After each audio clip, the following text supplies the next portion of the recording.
batas kehidupan. Selama ini, Sidratul Muntaha sering dimaknai secara literal, seolah ia hanya sebuah objek kosmik yang bisa dibayangkan, dihitung, dan dijelaskan. Kita membicarakan bentuk pohonnya, jumlah daunnya, dan letaknya di ujung semesta. Tanpa sadar, cara memahami yang terlalu harfiah ini sering lahir bukan dari kerendahan hati, melainkan dari ego yang ingin merasa tahu. Padahal bahasa wahyu tidak diturunkan untuk memuaskan rasa ingin tahu pikiran, melainkan untuk menghentikannya. Sidratul Muntaha bukan teka-teki kosmologi, tetapi penanda tegas. Disinilah pengetahuan makhluk berakhir. Dalam hadis tentang Isra Mi'raj, Nabi Muhammad bersabda, "Kemudian aku dibawa ke Sidratul Muntaha. Daunnya seperti telinga gajah, dan buahnya seperti tempayan besar. Lalu pohon itu diliputi oleh sesuatu yang tidak mampu aku gambarkan." Bukhari dan Muslim. Perhatikan kalimat terakhirnya, tidak mampu aku gambarkan. Hadis ini tidak mengajak kita membayangkan bentuk pohon, melainkan menunjukkan batas bahasa, batas nalar, batas kesadaran makhluk.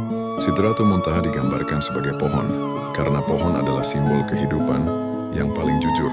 Satu akar, satu batang, banyak cabang, daun tak terhitung. Namun ada satu sifat pohon yang sering terlewat. Pohon itu diam. Ia tumbuh tanpa suara, memberi tanpa klaim, hadir tanpa perlu dijelaskan. Dalam riwayat lain disebutkan, Sidratul Muntaha adalah tempat berhentinya apa yang naik dari bumi dan apa yang turun dari langit. Artinya, di sanalah seluruh urusan makhluk selesai. Menariknya, simbol pohon ini muncul di banyak tradisi spiritual.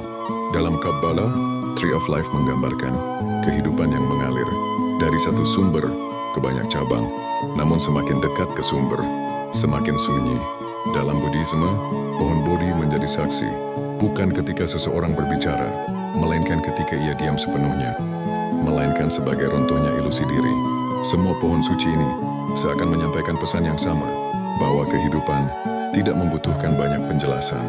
Pohon tidak menamai dirinya, tidak membela keberadaannya, ia hanya ada. Dan Sidratul Muntaha mengingatkan manusia, semakin dekat ke sumber kehidupan, semakin sedikit yang bisa dibawa. Tidak ada identitas spiritual, tidak ada cerita tentang kehebatan diri.